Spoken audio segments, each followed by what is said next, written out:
सभी को जय सिया राम।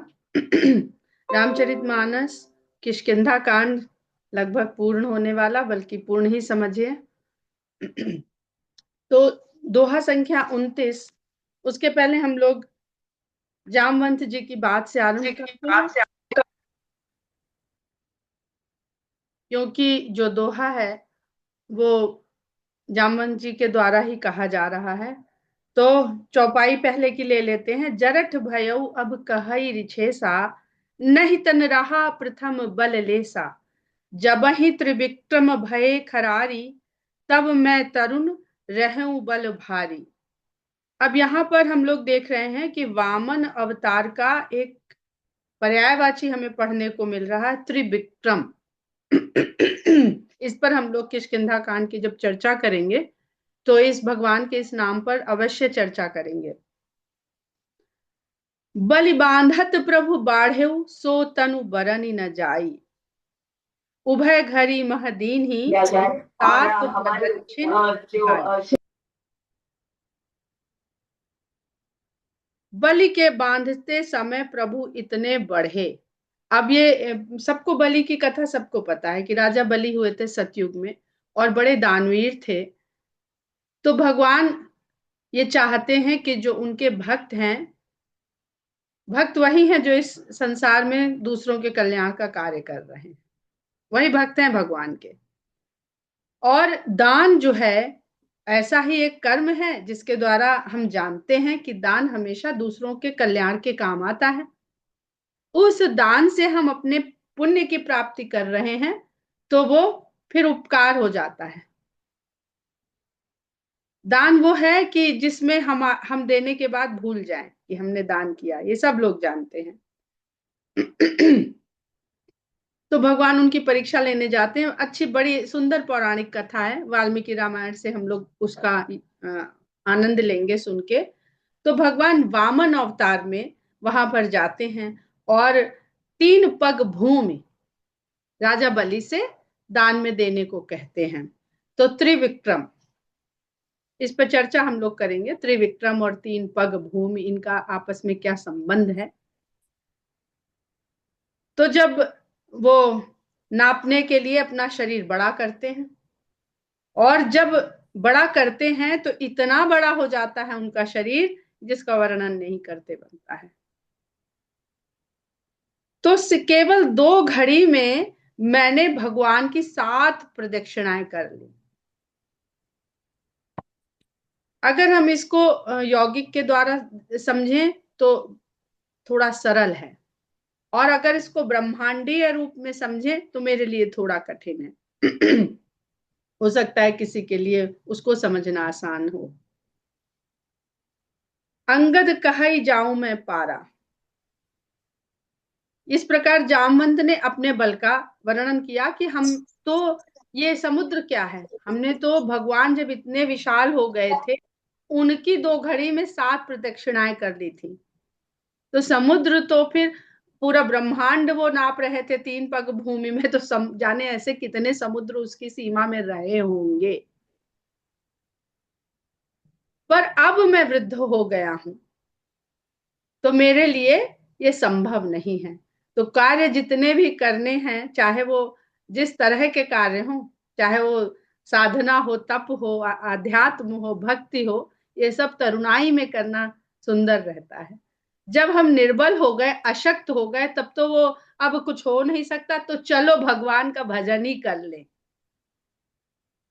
चल फिर नहीं पा रहे हैं तो चलो अब भगवान का भजन ही कर लिया जाए। जब तक शरीर साथ दे रहा था तब तक तो बढ़िया मौज मस्ती में मजे हो रहे थे। तो ये भी एक समझने की बात है कि भगवान का भजन स्मरण, संसार को चलाते रहिए, उनका ध्यान बनाए रहिए। फिर अंगद कहते हैं कि मेरे पास इतनी सामर्थ्य है, बल है कि अंगद कहई जाऊं मैं पारा, जी संशय कछु फिरती बारा। अंगद कहते हैं कि मेरे मन में ये विश्वास तो है कि मैं पार तो कर ले जाऊंगा समुद्र, लेकिन मेरे हृदय में लौट कर आने के बारे में संशय है। तो कथानक के रूप से देखें तो अक्षय कुमार से अंगद का शत्रुता का कुछ है पुराना हिसाब किताब। तो वो जानते हैं कि चले जाएंगे और शत्रु के खेमे में जाएंगे तो भला बच के आएंगे, वो छोड़ेगा तो है नहीं। तो फायदा क्या हुआ जाने का? जिस कार्य के लिए हम जा रहे हैं वो खबर ही नहीं लेकर के आ पाए। अब यहाँ पर मुक्ति से भी बात समझ में आती है कि जब जीव को भक्ति की तलाश होती है और भक्ति जब उसे मिल जाती है, भक्ति की भूमि पर वो पहुंच जाता है, इस भवसागर के झंझटों को पार करके, सब झंझट पार कर लेंगे जितने हनुमान जी को मिलेंगे, तो अब कौन चाहेगा कि इन झंझटों में लौट के फिर से आए? तो वो तो यही चाहेगा कि ना भैया, अब एक बार छोड़ा है, अब दोबारा नहीं जाएंगे। तो ये भी एक तरह का स्वार्थ है जो सतोगुणी परम सुंदर स्वार्थ है कि अब हमें लौट के नहीं जाना। भरत जी जैसा भाव कम लोगों में है ना, कि जन्म जन्म रति राम पद, कि हम जन्म लेते रहें, हम मोक्ष को मुक्ति को छोड़ते हैं। लेकिन अंगद जी को ये विश्वास नहीं है कि एक बार हम वहां पहुंच करके और फिर यहाँ लौट के आना चाहेंगे। तो जिये संशय कछु फिरती बारा जामवंत कह तुम सब लायक। अब यहाँ पे नीति की बात जामवंत करते हैं। पठाई अक्की में सब ही कर नायक, अरे नहीं, तुम जो कह रहे हो कि तुम लौट नहीं पाओगे, हमें विश्वास है कि तुम वहां जाओगे भी और अपने शत्रु का सामना करके उससे विजय पा करके तुम लौट के भी आओगे। यही बुजुर्गों का काम होता है कि जरा सा कोई डाउन लो होने लगे तो उसकी हौसला अफजाई कर दी जाए। तो कहते हैं आप सब तरह से लायक हैं, आप जा भी सकते हैं और लौट के आ भी सकते हैं, क्योंकि भगवान का कार्य है। तो आप इतने भ्रम में नहीं पड़ जाएंगे कि अपनी मुक्ति के लिए भगवान के कार्य को बिसरा दें। लेकिन आप हम सबके नायक हैं। तो युद्ध की नीति क्या कहती है, रण की नीति क्या कहती है, या राजनीति क्या कहती है कि सबसे ज्यादा राज या युवराज की रक्षा करो। सेना में राजा आगे नहीं चलता है, सेना आगे चलती है, पैदल आगे चलता है, फिर घुड़सवार चलते हैं। इस तरह एक नीति होती है, उसके अंतर्गत ही आगे बढ़ा जाता है। तो कहते हैं आपको हम किस तरह भेज सकते हैं, आप तो हम सबके नायक हैं। कहाई रीछ पति सुनो हनुमाना, का चुप साधे रहु बलवाना। अब सब वानर तो बोले, लेकिन हनुमान जी ने अपने बल का कोई बखान ही नहीं किया। तो जामन जी कहते हैं कि हे हनुमान, तुम भी तो कुछ बोलो, तुम काहे को चुप्पी साधे बैठे हो। पवन तनय बल पवन समाना, बुद्धि विवेक विज्ञान निधान। तुम तो पवन के पुत्र हो, पवन तनय बल पवन समाना। तो जो जिसका पुत्र होता है, जेनेटिकली उसके गुण तो उसके भीतर आते ही हैं। तुम पवन के पुत्र हो और तुम्हारा बल पवन के ही समान है, जिसको चाहे उसको उड़ा ले जाए। बुद्धि विवेक विज्ञान निधाना, और केवल बल से सब पूरे नहीं हो, तुम्हारे भीतर बुद्धि भी है, विवेक भी है और विज्ञान के निधान हो। तो बल बुद्धि विज्ञान यानी तत्व ज्ञान, इसके भी तुम पूरी तरह से ज्ञाता हो। कवन सो काज कठिन जग माही, जो नहीं होई तात तुम पाही। ऐसा संसार में कौन सा कार्य है जिसे तुम पूरा नहीं कर सकते हो। राम काज लगी तब अवतारा, सुनता ही भयउ पर्वताकारा। तुम्हारा तो अवतार ही राम के कार्य करने के लिए हुआ है, इतना सुनना था कि हनुमान जी पर्वताकार हो गए। अब यहाँ पर दो बातें समझ में आती हैं हमें कि एक तो हनुमान जी बड़बोले नहीं है, सबने अपने अपने बल का बखान किया, लेकिन हनुमान जी ने नहीं कहा। तो हम अपनी सामर्थ्य का गुणगान खुद करें, ये राम के भक्ति की नीति नहीं, राम के भक्त की नीति नहीं हो सकती, जिसको बाल कांड में हम खूब सुन चुके हैं। परशुराम जी अपने गुण का बखान करते नहीं थकते, और लक्ष्मण जी बार बार उनको याद दिलाते हैं भाई कि कोई दूसरा करे तो उसको माना जाना चाहिए प्रशंसा। तो हनुमान जी की प्रशंसा जामवंत जी तो कर ही रहे हैं, और उनको पूरी सभा को बता रहे हैं हनुमान जी के बल का, पूरे संसार को बता रहे हैं हनुमान जी के बल का। इसलिए हनुमान जी का बल संसार में स्थापित है। अपनी स्थापना करने करने को हम सब लोग बड़े आतुर रहते हैं, हमने ये किया, हमने वो किया, हम ये कर सकते हैं। लेकिन जब आपसे कोई बड़ा, जो स्वयं भी बलशाली हो, वो आपकी सराहना करे, स्थापना तब होती है। और उनको कौन सी बातें उन्होंने याद दिलाई, यहाँ गोस्वामी जी ये बात एकदम छुपा ले जाते हैं। कहीं लिखा हुआ है कि भाई तुमने बचपन में ऐसे सूर्य को लील्यो ताहि मधुर फल जानी, ये कर लिया था। बहुत सारी बातें जामवंत जी ने बताई होंगी। तो अगर उन्होंने मधुर फल खा लिया था तो राम काज लगी तब अवतारा, इसमें राम के कार्य के लिए अवतार लिया, ये कहां से सिद्ध होता है? ये पता चल रहा कि भाई हाँ, तुम्हारे अंदर इतना बल है, इतना तुम्हारे अंदर दृढ़ प्रतिज्ञा है कि ठान लिया तो वहां तक चले गए जहां जाने से जटायु लौट आए और संपाति के पंख जल गए, वहां तक तो तुम जाके उसको लील भी आए। तो सामर्थ्य देखे, इस पर हम लोग बात करेंगे, आध्यात्मिक बहुत सुंदर पक्ष हैं इसके। और जो मुझे समझ में आता है इस बार पढ़ते पढ़ते, ये ऐसा लगता है, हमने आप लोगों से चर्चा भी करी है, कि भगवान राम जब दंडकारण्य में सीता माता के खोने के बाद विरह में विलाप करते हुए सीता को ढूंढ रहे हैं, और भगवान शंकर सती के साथ लौटते हैं और सती के मन में शंका होती है और वो उनकी परीक्षा लेती हैं। परीक्षा लेने के बाद वो असफल होती हैं और भगवान शंकर से आके झूठ भी बोलती हैं अपने अहम की रक्षा के लिए, कि ये नहीं साबित हो जाए पति के सामने कि हम गलत सिद्ध हो गए, तो झूठ भी बोलती है कि नहीं नहीं, हमने परीक्षा नहीं ली और आपका कहना माना और प्रणाम करके चले आए। जब शंकर भगवान सारा सत्य जानते हैं कि पहले तो परीक्षा लेने गई, मेरी बात पर विश्वास नहीं किया, यहाँ पे गुरु शिष्य की भांति भी देखिएगा और परमात्मा जीवात्मा की भांति भी देखिएगा, और परीक्षा लेने में असफल भी हुई, परीक्षा लेने के लिए सीता का रूप धरा। अब इन्होंने सीता का रूप धारण कर लिया, अब मैं इनको जब जब पत्नी की तरह इन्हें देखूंगा तो मेरे दिमाग में कहीं तो आएगा, तो मेरे लिए वो महापाप होगा। इसलिए अब इस देह में हम इनको पत्नी के स्थान से त्यागते हैं, और जब तपस्या कर, जब ये प्रतिज्ञा मन में लेते हैं कि अब पत्नी के स्थान से इन्हें हमें त्यागना पड़ेगा, तो भविष्यवाणी होती, आकाशवाणी होती है, और शंकर भगवान की उसमें प्रशंसा होती है। तो सती सोचती हैं कि ऐसी कौन सी प्रतिज्ञा ले ली इन्होंने जिसके लिए इनकी आकाशवाणी से प्रशंसा हो रही है। बहुत पूछती हैं शंकर, और कथाएं कहते हैं, और उनके मन में कोई अपराध बोध पैदा करने के लिए इससे संबंधित कोई भी प्रसंग नहीं छेड़ते। पर सती को उनके व्यवहार से कुछ तो ये पता चलता है कि हमारे व्यवहार से कहीं हमसे कोई त्रुटि हुई है, जिसके कारण ये अनमने से हैं। वापस आती हैं, भगवान शंकर भी व्यथित हैं, सती को बहुत चाहते हैं, पर त्यागने की प्रतिज्ञा कर चुके हैं, क्योंकि जो उनका प्रेम है वो राम के लिए प्रेम है और सती के लिए प्रेम है।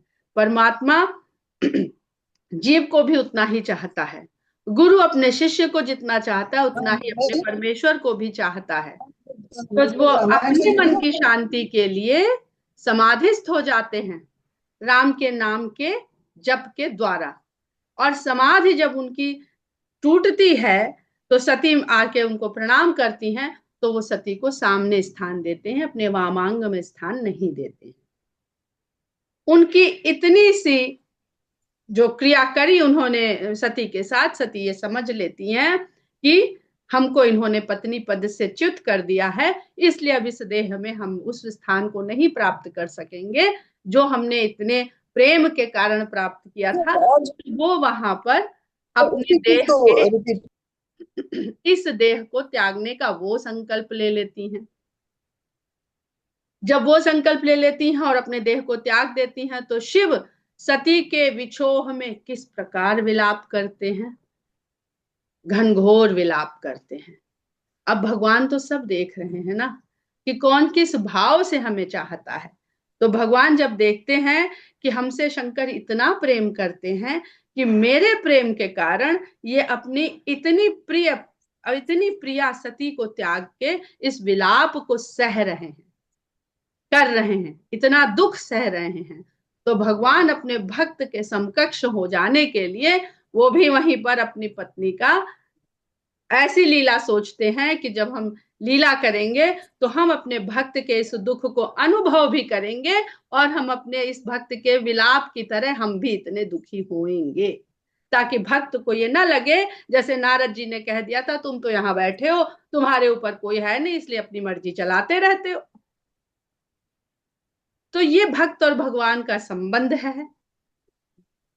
अब जब शंकर को पता चल जाता है कि भाई हम पत्नी के वियोग में विरहाकुल हुए, तो हमारा प्रभु भी उसी में विरह में तड़पने को प्रतिज्ञा ले लिया है, मन में ठान लिया है। तो शंकर भगवान जब फिर तपस्या करते हैं और पार्वती जी के रूप में सती का पुनर्जन्म होता है, और पार्वती जी फिर तपस्या करती हैं शंकर को पति के रूप में पाने के लिए, तो भगवान ही जाकर के शंकर जी को विवाह के लिए तैयार करते हैं और पुनः शंकर और पार्वती का मिलन करवाते हैं। तो यहाँ फिर से शंकर भगवान भी ये तय करते हैं कि मेरे बराबरी दुख सहने के लिए ये पत्नी वियोग सहेंगे, तो हम ही इनकी पत्नी से इनको मिलवाएंगे। और वहां से शंकर भगवान हनुमान जी के अवतार के रूप में 11वें अवतार के रूप में वहां आते हैं और इस प्रेमी जोड़े को मिलाने का साधन बनते हैं। ये मुझे ऐसे लगता है जो भक्त और भगवान के एक ऐसे प्रेम का बिंदु लगता है जहां पर भक्त और भगवान एक बिल्कुल एक रूप है। राम काज लगी तब अवतारा, सुनत ही भयऊ पर्वताकारा। तो भाई आप तो आए ही हैं राम का कार्य उनको सीता से मिलवाने के लिए। इतना सुनना था कि हनुमान जी ने सोचा ये उचित समय आ गया है, अब हमें ये जो पुरानी कथा हमने सुनाई इसको फलीभूत करने का समय मुझे अवसर मुझे भगवान ने दे दिया है। बड़ा सुंदर एक प्रसंग कि राजरानी जी ने बताया कि किष्किंधा कांड राम कथा रामायण के को 7 अंगों में बांटा, चरण, कटी, उदर, हृदय, ग्रीवा और मुख। तो किष्किंधा कांड उर है, हृदय है। तो हृदय में ही हनुमान और राम की भेंट होती है, दोनों एक दूसरे को हृदय लगाते हैं। और जहां पर सीता माता विराजमान थी वो स्थान तो भगवान बिछड़ गई सीता माता, तो हनुमान जी देखते हैं कि यहाँ हृदय में सीता माता विराजमान है, भगवान हमें हृदय में तो लगा रहे हैं हृदय से, पर हृदय में हम बैठे कैसे, यहाँ तो सीता माता विराजमान है। ये भाव आपस में भक्त और भगवान के बीच में संप्रेषित हो रहा है। तो भगवान कहते हैं कि यदि मेरे हृदय में तुमको सीता माता दिख गई है जिन्हें तुम्हें खोज के लाना है, तुम यहाँ नहीं विराजमान हो सकते हो क्योंकि ये सीता का स्थान तुम्हें दिख रहा है। तो ऐसा करते हैं कि सीता के साथ हम तुम्हारे हृदय में बैठ जाए। तो ये भक्त और भगवान का संबंध है कि हम भगवान के हृदय में तो बने रहना चाहते हैं कि वो हमें याद करते हैं कि नहीं। हे भगवान, तुमने हमें बिसरा दिया, तुमने भी हमें बिसरा दिया। हम अपने हृदय में उनको बैठाए हैं कि नहीं, वो तो तैयार हैं बैठने के लिए। तो बड़े सुंदर सुंदर भाव है किष्किंधा कांड के भी। कनक बरन तन तेज बिराजा, मानहु अपर गिरिन कर राजा। और उनके तन से, शरीर से ऐसा तेज निकल रहा है जैसे सोने का रंग हो। अब सोने की लंका में जाना है और हनुमान जी स्वयं कनक वर्णी हो गए हैं, उनकी देह कनक वर्णी हो गई है। ऐसा लगता है कि सारे पर्वतों के ये राजा हैं, मानहु अपर, अन्य पर्वतों के ये राजा हैं, इतने इतने विशाल हो गए हैं। सिंहनाद करि बारहि बारा, लीलहि नांगहु जल निधि खारा। और जब इतना विशाल शरीर उन्होंने धारण किया, सिंहनाद करने लगे बारंबार और कहते हैं, देखिए, लील्योता ही मधुर फल जानू, जो सूर्य को निगल सकते हैं उसके लिए खारे जल का समुद्र निगलना कोई बड़ी बात है। तो कहते हैं, लील ही नागऊ जल निधि खारा, ये खारे समुद्र को मैं अभी लील सकता हूं। सहित सहाय रावण ही मारी, आनो यहाँ त्रिकूट उपारी। रावण को उसके सभी सहायकों के साथ मार करके मैं यहाँ त्रिकूट पर्वत को उखाड़ के यहाँ लेके आ सकता हूँ, क्योंकि संपाति जी ने बताया है कि त्रिकूट पर्वत में लंका बसी हुई है, वहां पे एक अशोक वन है, वहां अशोक वाटिका है, वहां अशोक वृक्ष के नीचे सीता उदास होकर के बैठी हुई। पर जामवंत मैं पूछूं तो ही उचित सिखावन दीजहु मोहि। लेकिन वो कोई निर्णय लेते नहीं है। कहते हैं कि हे जामवंत, मैं आपसे पूछता हूं, मैं ये कर सकता हूं, मैं ये कर सकता हूं, लेकिन मैं आपसे पूछता हूं, आप मुझे उचित सीख दीजिए कि मुझे करना क्या चाहिए। इतना करहु तात तुम जाओ। जामवंत जी कहते हैं नहीं नहीं, ये तुमने जो बता दिया सब करने की आवश्यकता नहीं है। इतना करहु तात तुम जाई, सीता ही देख कहु सुधि आई। अभी तो तुम बस चले जाओ और जा करके सीता को देख के उनकी सुधि आकर के बताओ, यानी उनका पता लगा के आ जाओ वापस। यह कुछ करने की आवश्यकता नहीं है। तब निज भुज बल राजीव नैना, जब तुम सीता का पता लगा करके आ जाओगे, तब अपने भुज बल से राजीव नयन श्री राम कौतुक लाग संग कपि सेना, ये जो वानरों की सेना है इसको संग लेकर के फिर वो कौतुक करेंगे, खेल करेंगे, लीला करेंगे। कपिसेन संग संघार निशिचर राम सीतहि आनी है, त्रैलोक पावन सुजस सुर मुनि नार दादि बखानी है। अब हनुमान जी ले आते तो भगवान का यश कीर्ति कैसे फैलता। तो भगवान की यश कीर्ति फैलाने के दो ही साधन हैं, एक भक्ति और एक भक्त। तो कहते हैं कि भगवान वानरों की सेना साथ में ले जाकर के निशाचरों का संहार करके राम सीता को लेकर के आएंगे और भगवान के इस पवित्र यश को देवता मुनि नारद आदि बखान करके गाएंगे। जो सुनत गावत कहत समुझत परम पद नर पावई। जब वो गाएंगे तो इसको सुनकर, गाकर, कहकर, समझकर, चारों बातें बता दी। तो कोई आवश्यकता नहीं है कि अगर कोई कोई बात नहीं समझ में आ रही है, क्योंकि तुलसीदास जी लिख गए हैं, जो सुनत गावत कहत समुझत परम पद नर पावई, रघुबीर पद पाथोज मधुकर दास तुलसी गावई। रामचंद्र जी के चरण कमलों में तुलसीदास भंवरे की भांति इस प्रसंग को गाते हुए कहता है। भव भेषज रघुनाथ जसु सुनहि जे नर अरुनारी, तिनकर सकल मनोरथ सिद्ध करे त्रिशिरारी। भव, ये जो संसार है, भव शब्द अपने आप में बहुत बहुत कुछ कहता है। संस्कृत में भव का मतलब होता है होना। और हम लोग जानते हैं कि अस्ति और भवति, ये संस्कृत में दो शब्द होते हैं, अस्ति और भवति। इतना संस्कृत का मुझे ज्ञान नहीं है, थोड़ा बहुत जो समझ पाते हैं। तो अस्ति का मतलब है और भवति का मतलब होता है। तो ईश्वर अस्ति है, इसीलिए ईश्वर को मानने वाले को आस्तिक कहते हैं। जो है उसको जो मानता है वो आस्तिक है। और भवति जो होता रहता है वो भवसागर यानी संसार है। तो बीइंग एंड बिकमिंग, अंग्रेजी से हम समझें तो बीइंग एंड बिकमिंग। जो बीइंग है, जो अस्ति है, वो सदा रहता है। जो भवति है वो सदा बदलता रहता है, क्योंकि जो हो रहा है वो बदलता रहेगा। जो कल हो रहा था वो आज नहीं होगा, जो आज हो रहा है वो कल नहीं होगा। तो इस संसार में जो भव भेषज रघुनाथ जस, रामचंद्र जी के यश को जो नर नारी सुनेंगे वह इस संसार की औषधि है। ये भगवान का यश। तिनकर सकल मनोरथ, उनके सारे मनोरथ, त्रिशरारी, त्रिशरा के शत्रु, खर दूषण त्रिशरा, दोष, कमियां, ये तीन गुणों से हमारे भीतर दोष और कमियां बनते हैं। उनके जो शत्रु हैं वो ऐसे स्त्री पुरुष के सारे मनोरथ सिद्ध करेंगे, सफल करेंगे।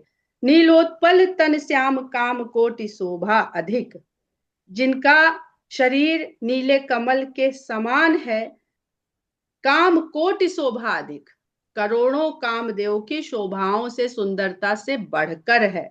सुनिए तासु गुण ग्राम, उनके गुण समूहों को सुनकर, सुनिय तासु गुण ग्राम, जासु नाम अघ खग बधिक।